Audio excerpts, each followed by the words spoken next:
Mm.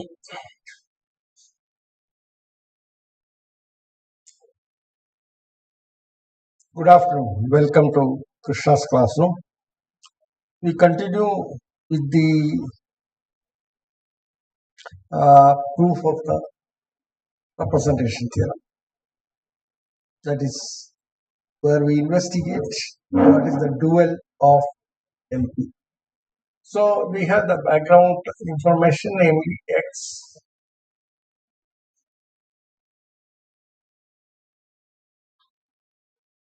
is a measure space.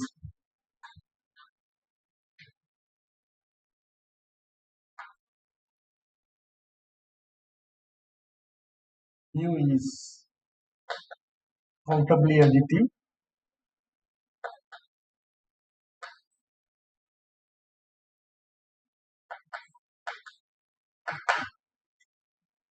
Phi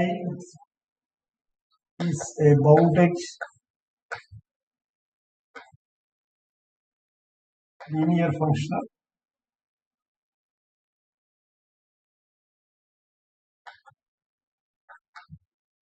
on LP.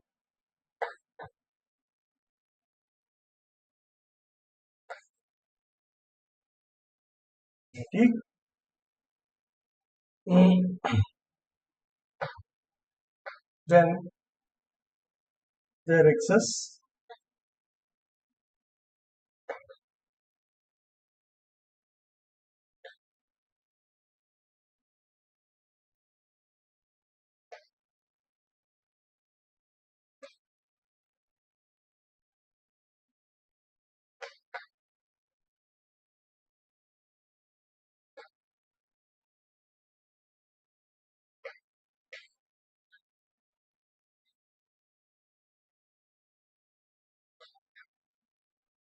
FGD mu, F belonging to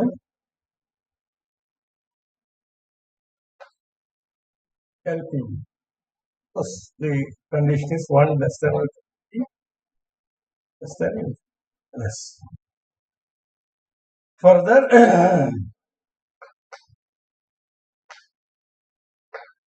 norm of phi is equal to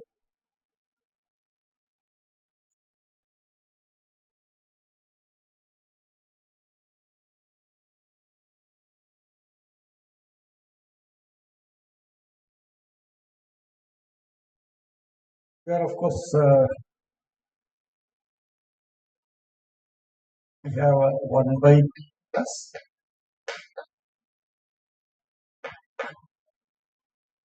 so for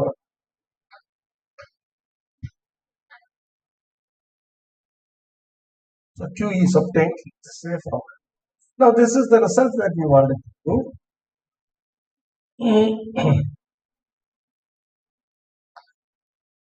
Recall that we have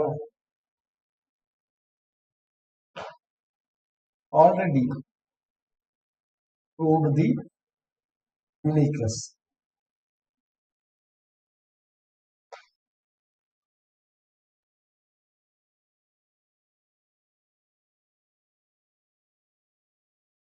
If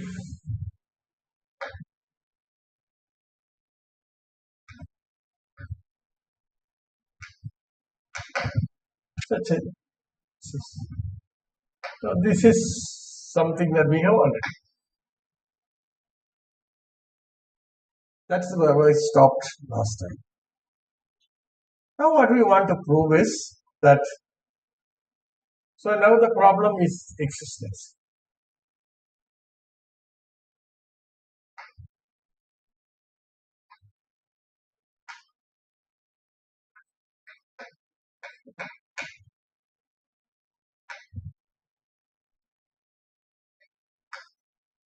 Existence of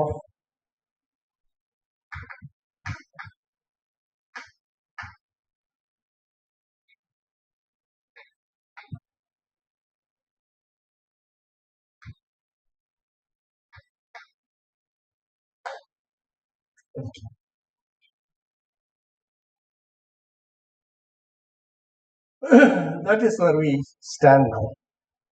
Okay. So what we have to show is that given, okay, this is was one, this is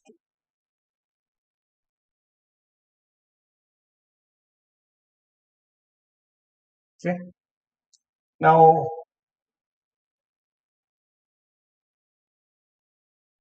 this is of course should I mark it wrongly?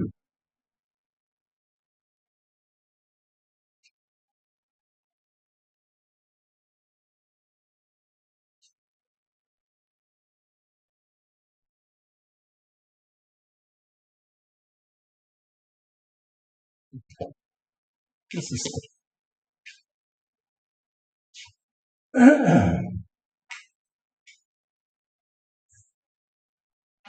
recall that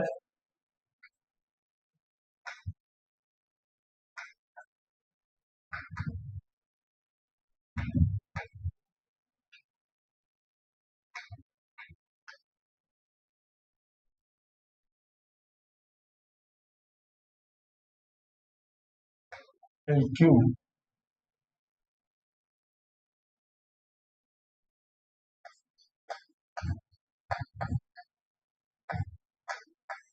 then by Holder's inequality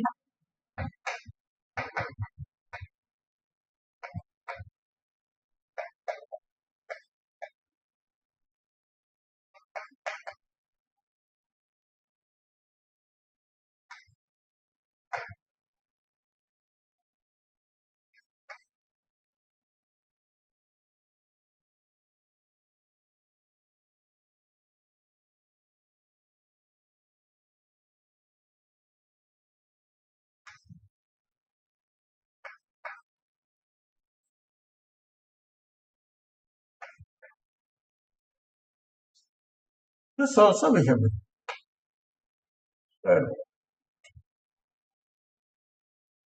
So now we go to the question of existence.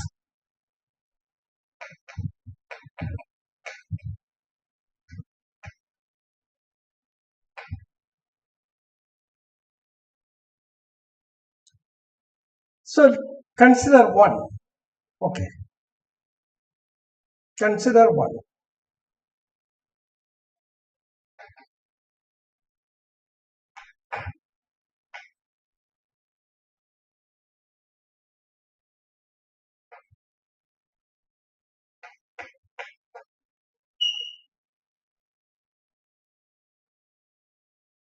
Let me write this as GD. I'm just motivating what we have to keep doing. So this is GD. Let me rewrite this as integral over x f d lambda, where d lambda is equal to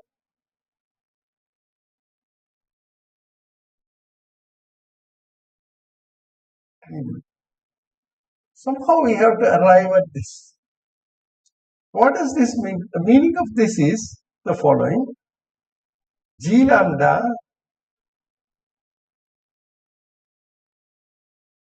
integral over x chi, suppose you take E a measurable set, chi E d lambda equal to integral over E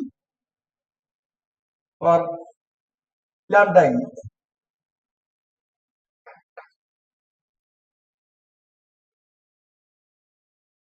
Okay, and this is equal to integral over x. I'll put in the right perspective, that's better than no.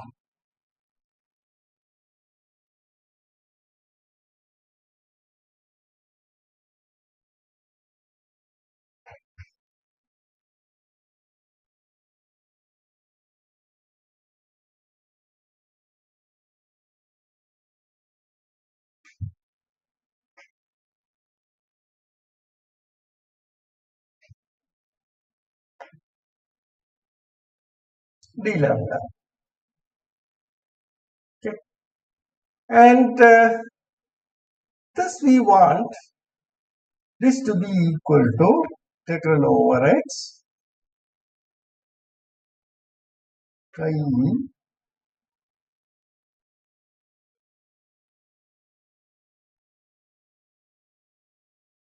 Okay. So the suggestion is that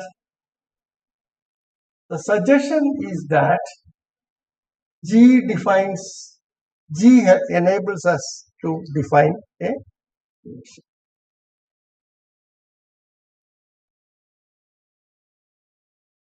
These are all hypothetical investigations. What we should expect and how we should explore this problem and so on. Come to that. I mean, this is not a part of the proof. It's a part of the various steps that we take use of to prove this, okay? Or motivating the path that we should take to prove this result. And that's the interesting part. Okay, so we will do that.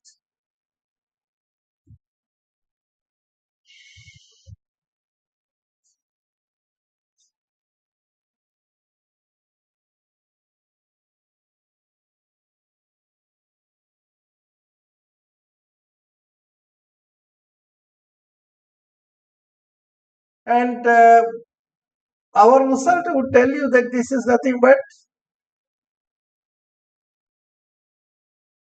phi of chi e. So we have lambda e equal to phi of chi e. So this is the connection between phi and lambda. Okay, or this is the expected connection between phi and lambda. Let us explore this. Now you see what exactly this lambda is. Lambda is a new measure. So it defines a new measure on the space X. Okay, if everything works. If everything works, that I want to stress, because I have not said anything. I have not substantiated anything. Just try to work out a path that we should possibly take to arrive at this result. Okay, so let us explore this. So what do? We start defining the following. First, we assume. Now, from here onwards, it is the proof. Assume mu of x is finite. That means we are now first establishing the result for the case where the mu measure of x is finite. Okay. See, once again the objective is this: prove it for x equal to finite. Then we take the case where x is not necessarily, the mu of x is not necessarily finite. In that case, however, still we have a assumption that we have made.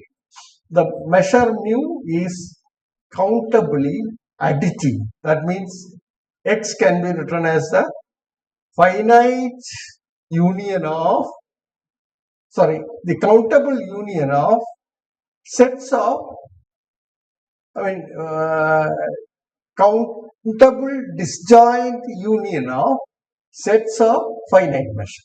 That I will come to that. And then you can use this result to each of the component of that right up, and then put them together and get the trigonometry. So we first start with this assumption: mu x is finite. This is the assumption.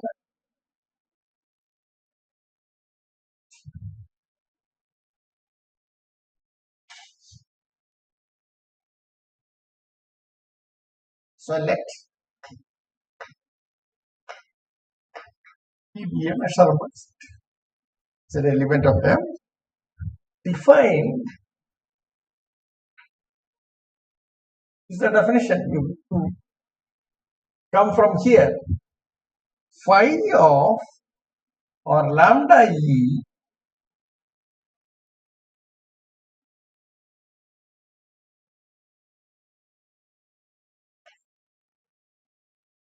chi E is a measurable function. Okay, right? Chi E is a measurable function. It satisfies all the requirements for having this evaluation, and chi E is certainly in LP. Okay, so here chi E belongs to LP.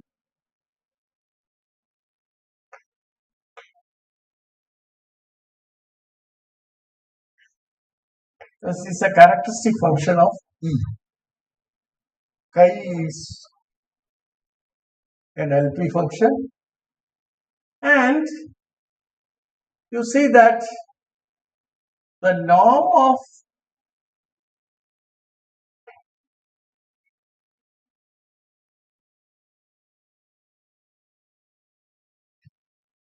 integral over x, what is it?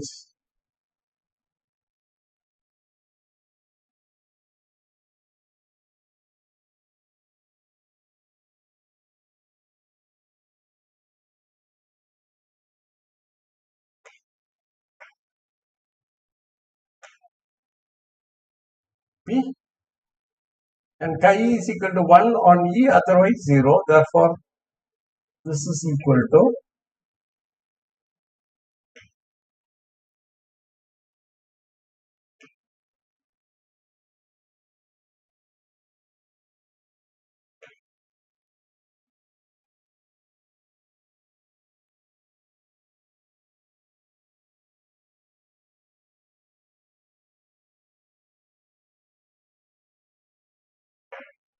and then. So this much let us keep. Never mind. We'll recall this at the appropriate place. Therefore, lambda E is well defined. Now, now the question is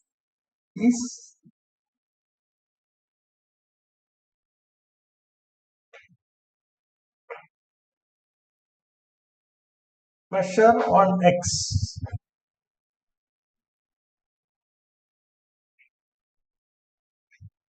this is the question that you are asking.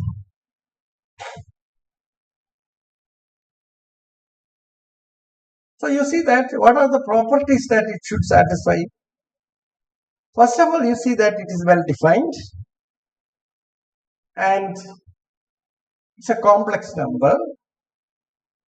So it's a complex valued function, and lambda of empty set is 0. So we have these results.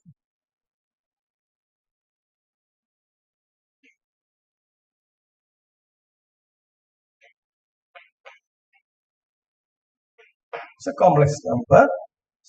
Then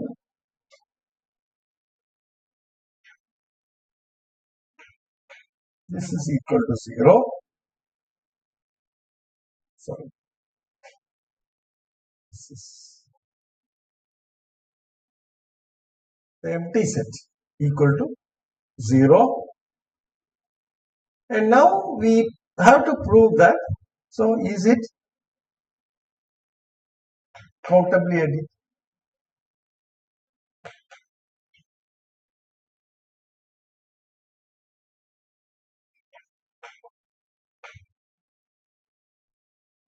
This is the question that you are asking. Is it countably additive? Okay. So we first prove that it is finitely additive. First prove that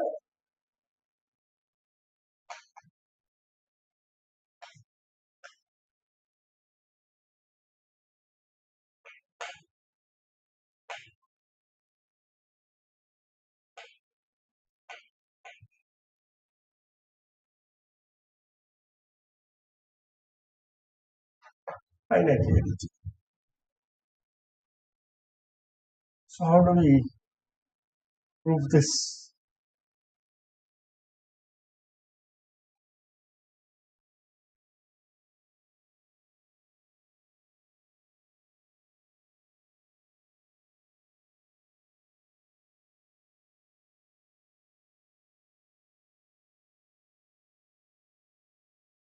It is finitely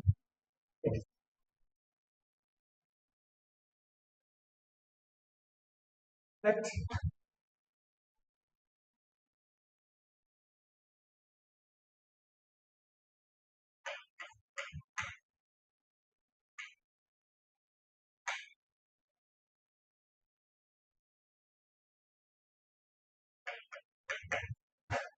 such that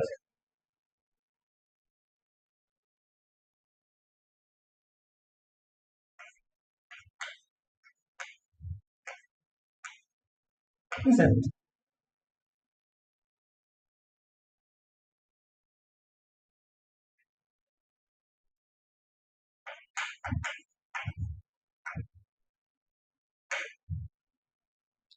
Take chi A union B equal to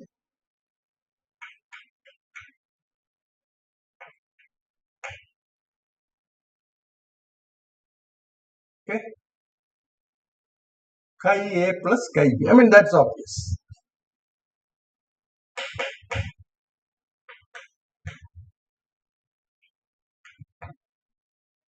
Therefore, let us work out the phi of this.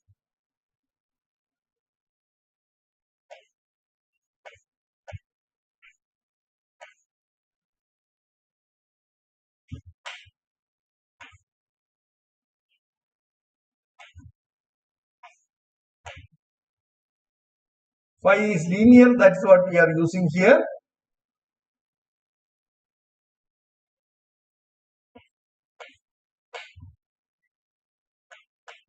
I have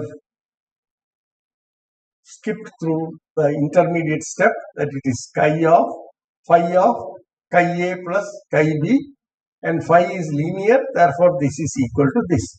But what is this? This is by definition, this is equal to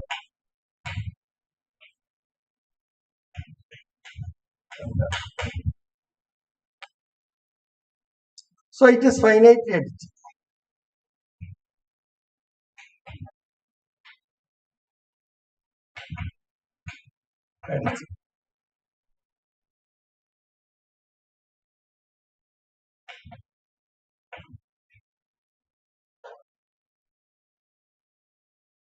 Is lambda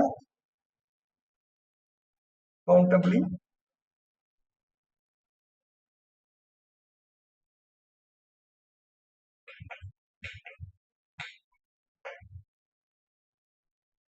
Countably. This is the question that we have. Suppose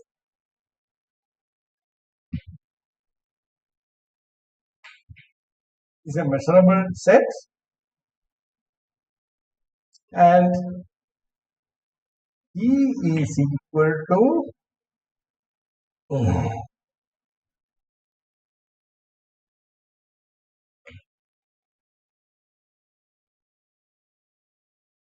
Vi, where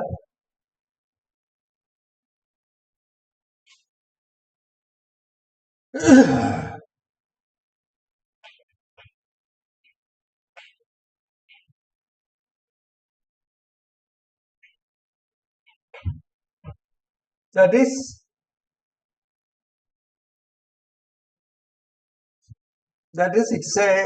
it's a disjoint union, that is E is a disjoint union of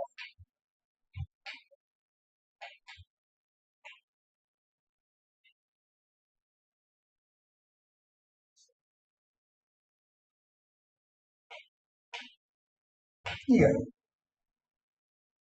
That's the assumption that we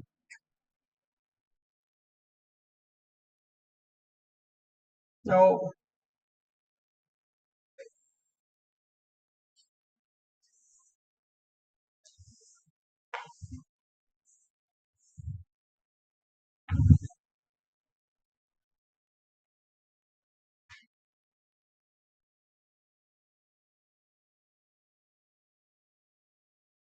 Let AK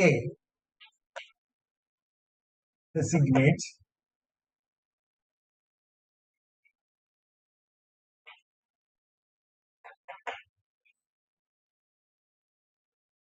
EK for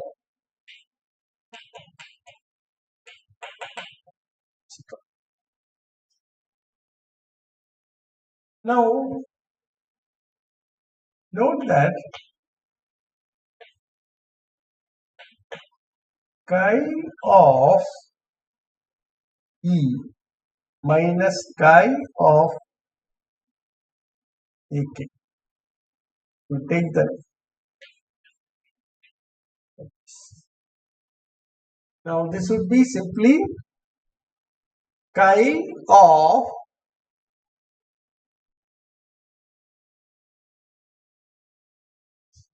E minus AK. So the union of EK plus 1 etc. etc.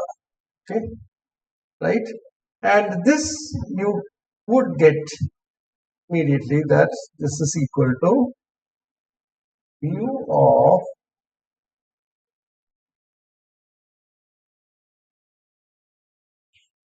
E minus AK, because this is essentially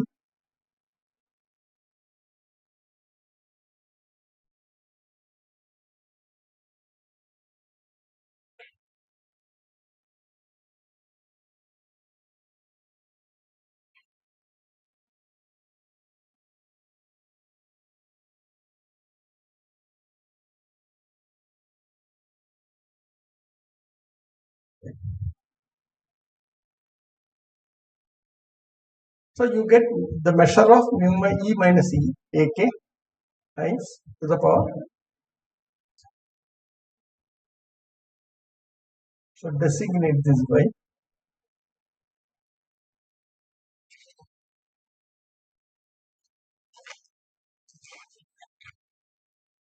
now since y is continuous,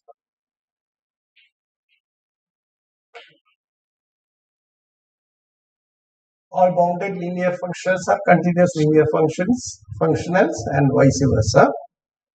Continuous, lambda of AK goes to lambda of, one can easily use this result. That's what it is.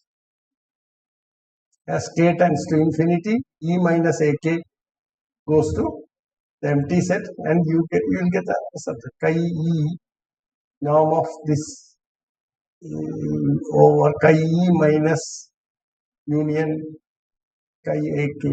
So, and we have already worked out, and that we will, right? So what does this mean? This means that lambda is countably additive.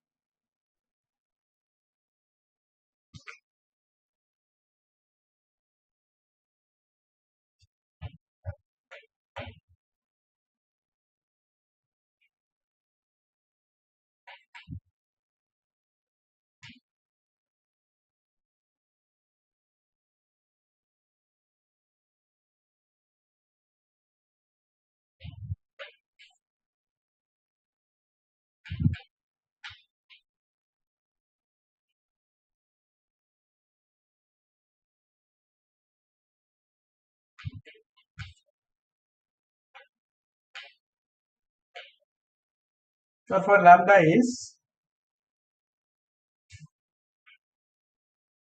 countably additive.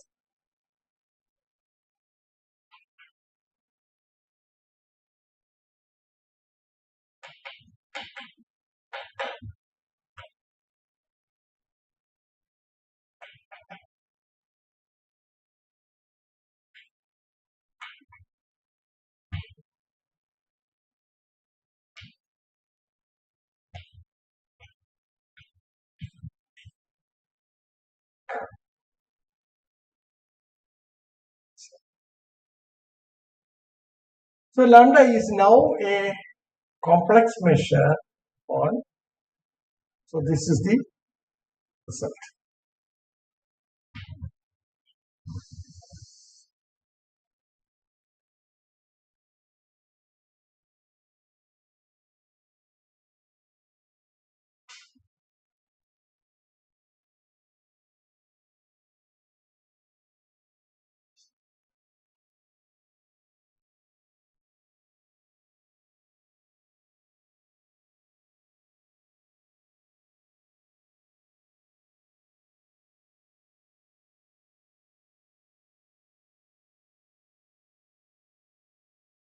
Now we look at this one.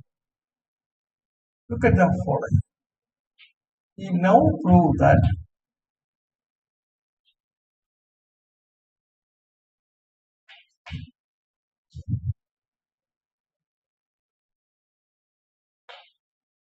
lambda is absolutely continuous with respect to mu. Okay, and once we prove this, you can apply, and this is to facilitate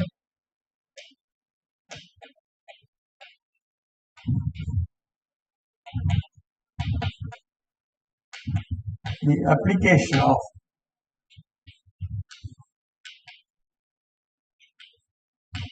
radon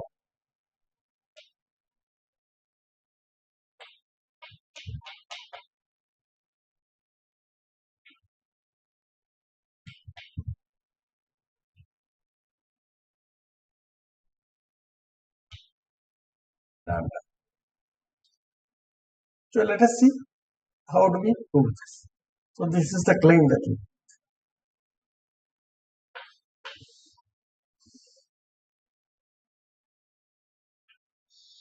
How do we prove this?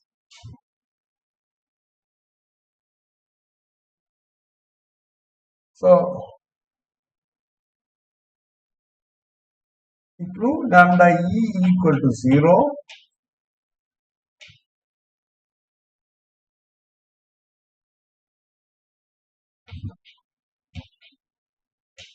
equal to 0.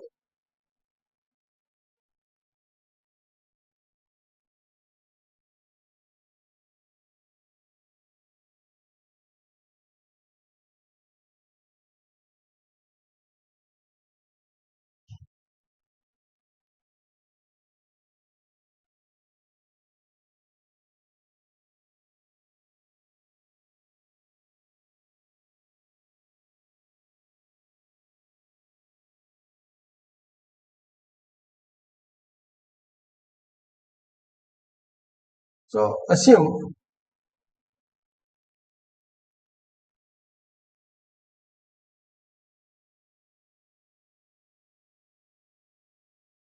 now mu e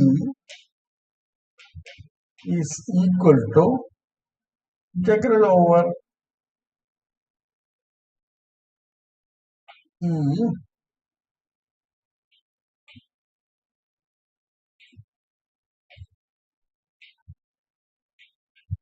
into, and lambda e equal to phi of chi. Now these are the two things that we have. Okay? These two results. Now mu e equal to 0 means what? This is equal to 0.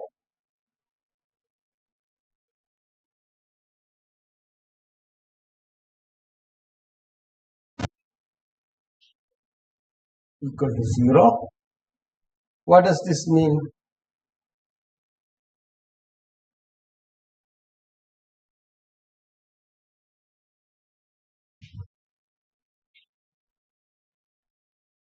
Equal to 0 almost everywhere.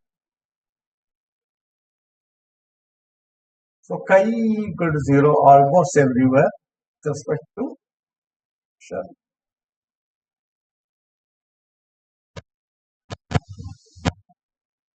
Therefore, what you have Take phi of chi. Phi is a continuous. So phi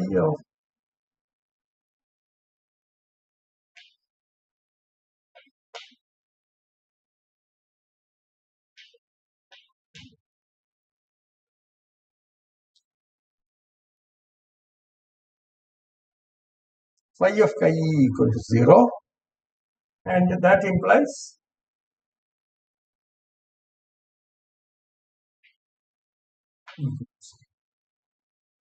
and that is lambda is absolutely continuous with respect. So this we have.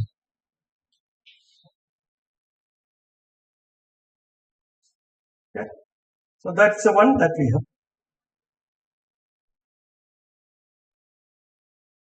Now we can apply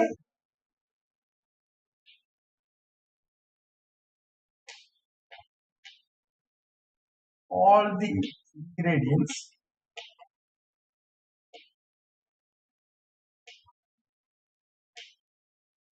to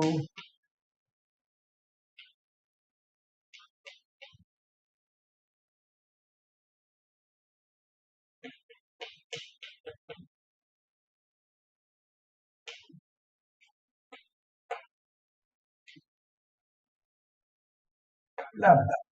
So look at the conditions of the Radon theorem.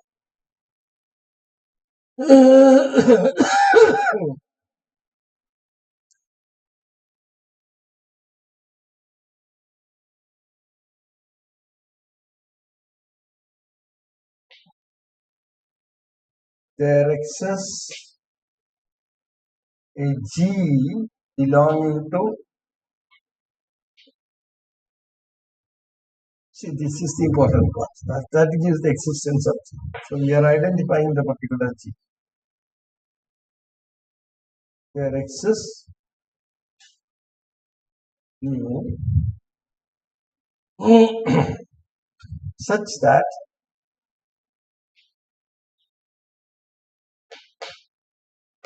for every G belonging to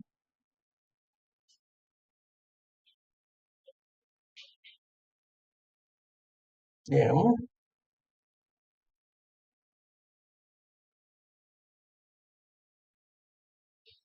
phi of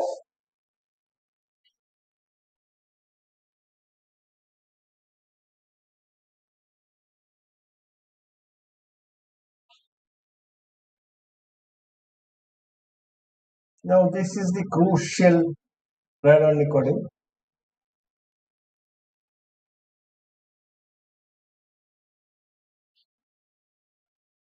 Here. Okay.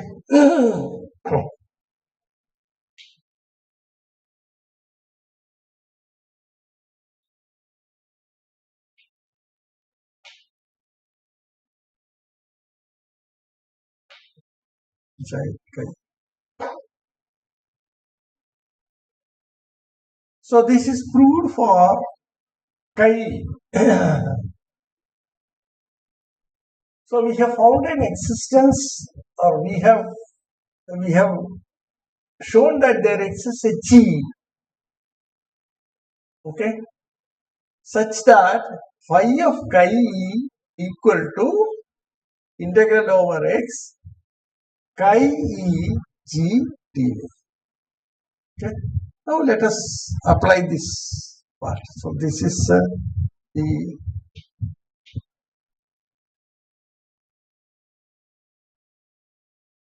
by linearity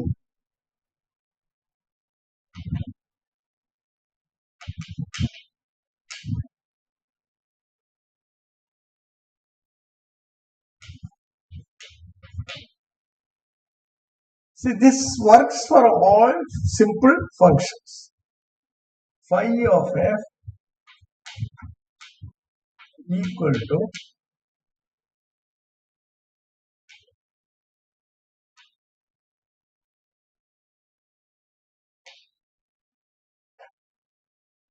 this is the main, this is what we wanted to prove for all simple functions.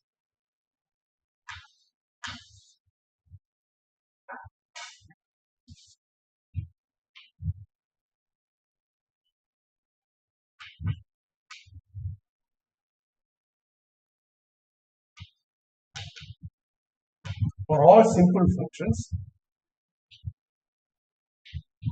Why it is so? Because a simple function is a sum of a finite sum of linear combinations of characteristic functions. That's a simple function. Okay. Now this is so by the linearity you see that this whole thing works because you can use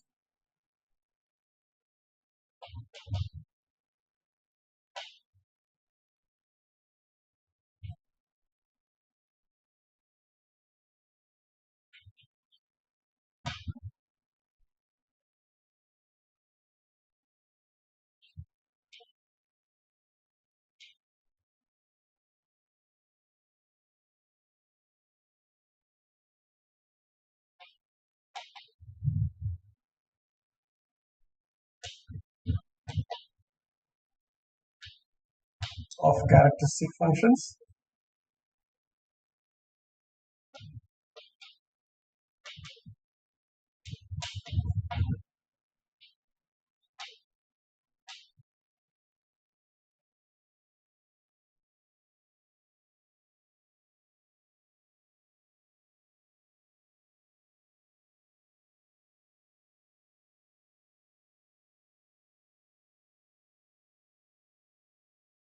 Therefore, we can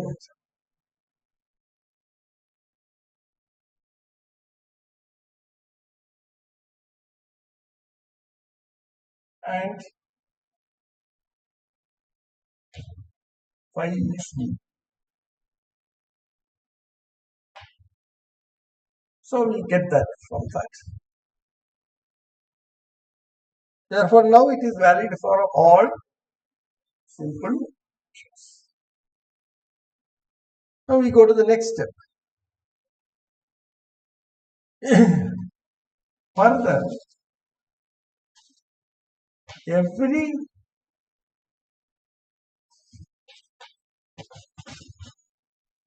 L infinity, that means essentially bounded functions with respect to u, is the uniform limit of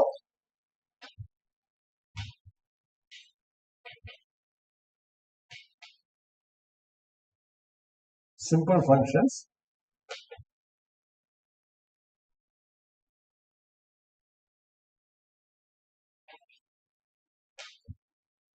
fi.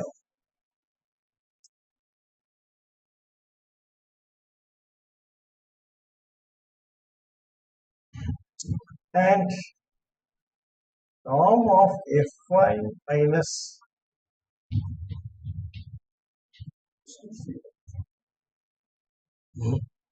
which implies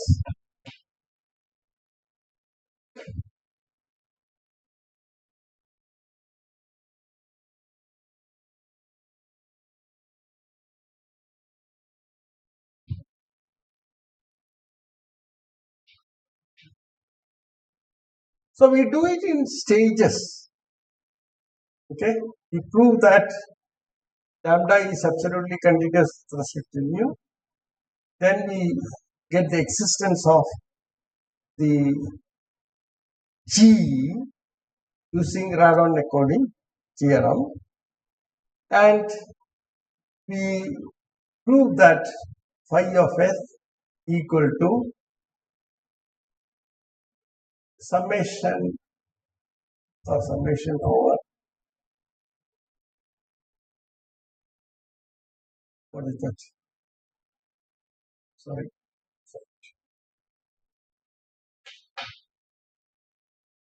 F d mu for all simple functions, and then in the next stage you approximate a L infinity function using simple functions. Okay, and this being the uniform limit, it is important. You get this result.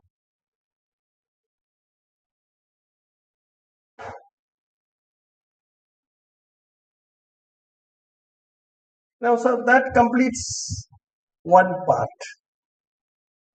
Okay. Now we have to claim that, or we claim that, see what we have obtained is, this is the, yeah.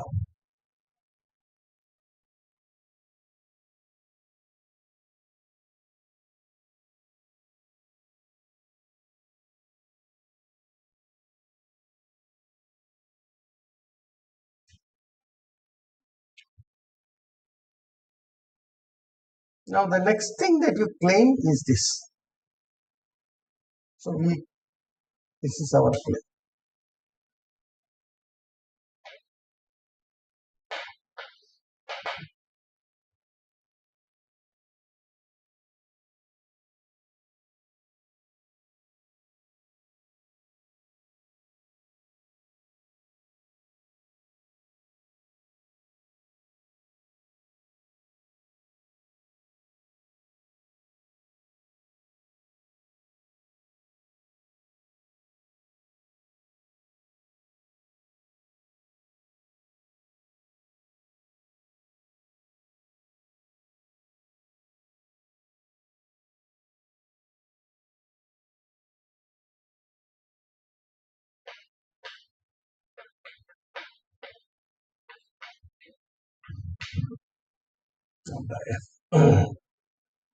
That's what we conclude from it. Now the next claim is that we have obtained a G. G belongs to LQ,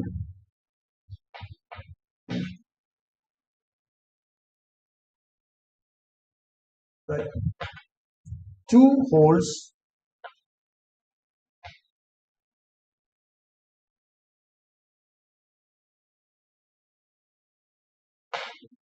What does this mean?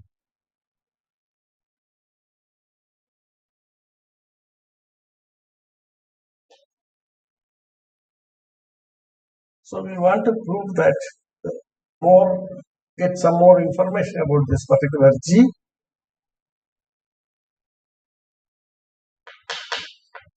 That is,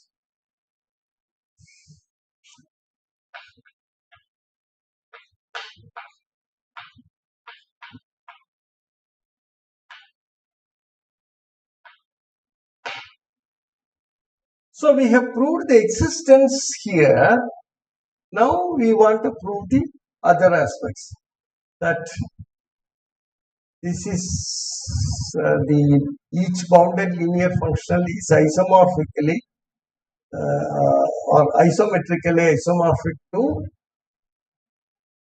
the space and to corresponding elements in LQ. Okay, so that's what we wanted.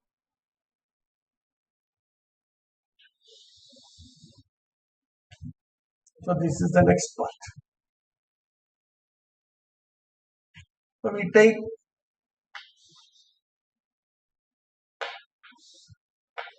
do it in two parts.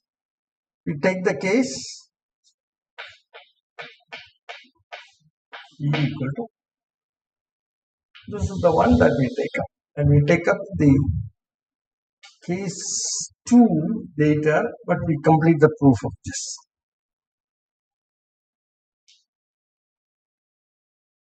Here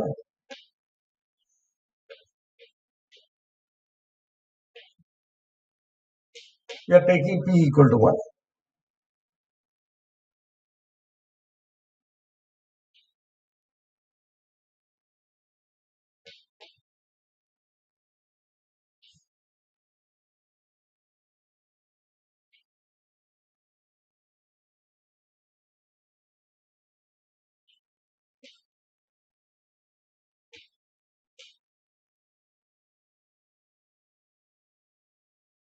What does this come? So this becomes, this is equal to C.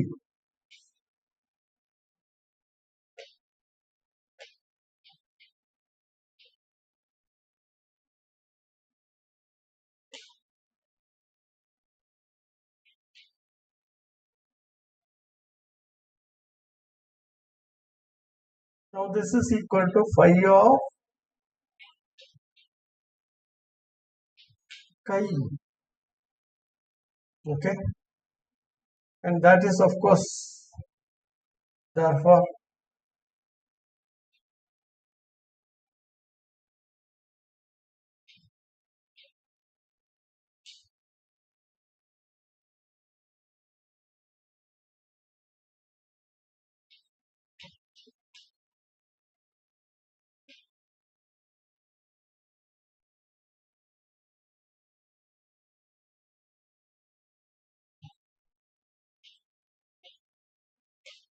into measure of, that is norm of chi. Okay, it's a new measure of chi.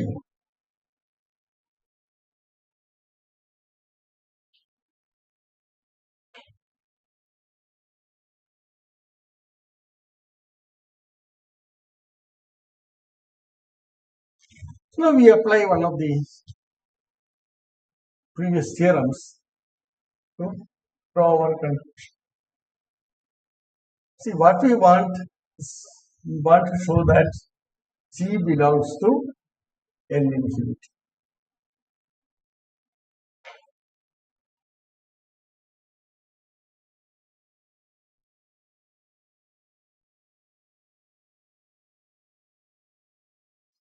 So we recall the following result.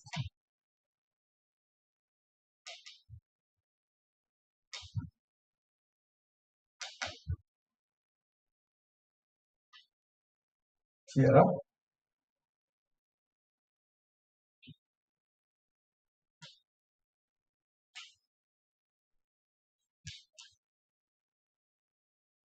X is finite. F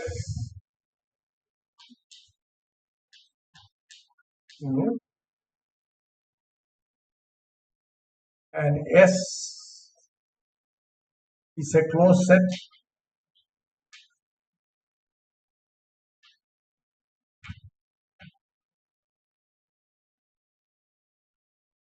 in the complex plane.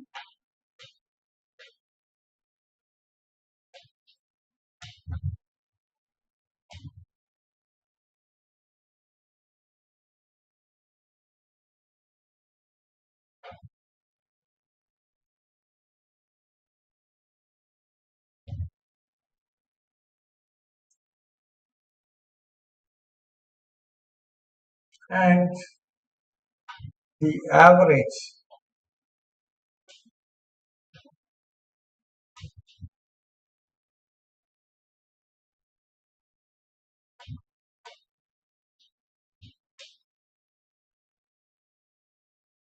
lie in S.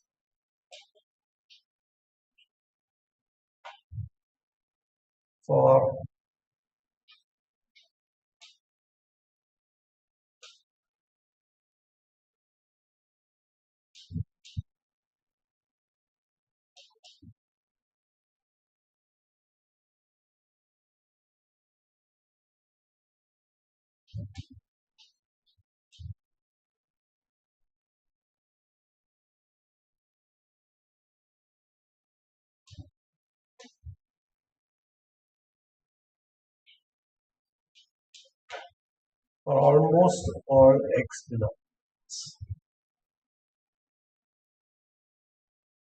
So what we have is this. From this inequality, we have what is it? 1 by mu E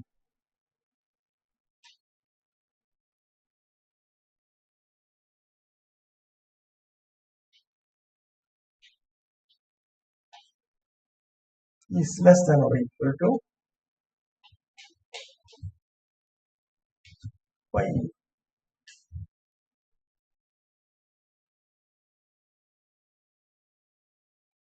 Okay.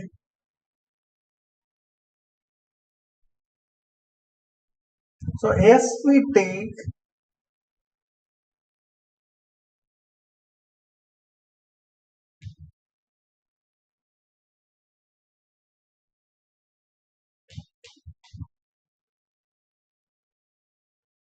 Fine.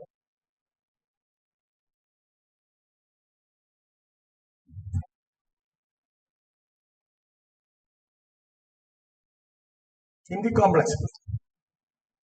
Okay. So then what happens?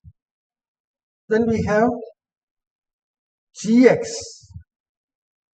The consequence of the previous theorem is that Gx is less than or equal to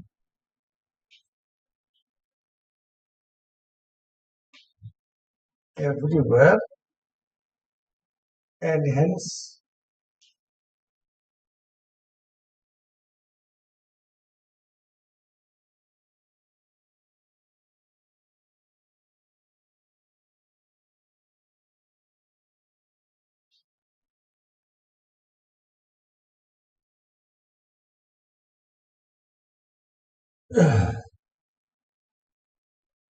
so we have had two results.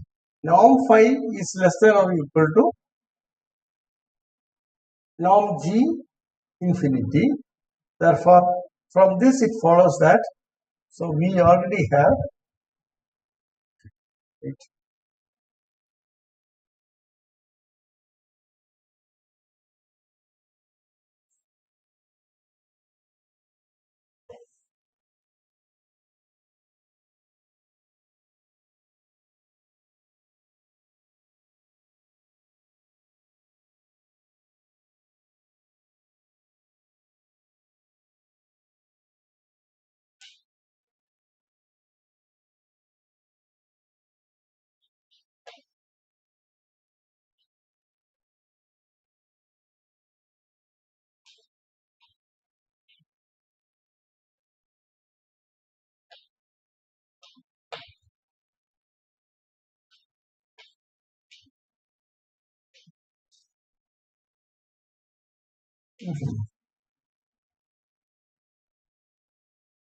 So what is the consequence of that? Consequence of that is L infinity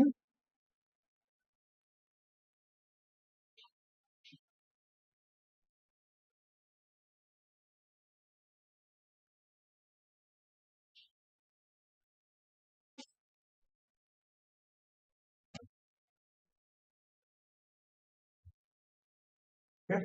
So that's a conclusion. So this is the case for P equal to. Okay. Now we have to work out the form. Okay. Now what remains to be proved, which we shall take up next time.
So that is our task, which is to be taken up next time. So thank you very much.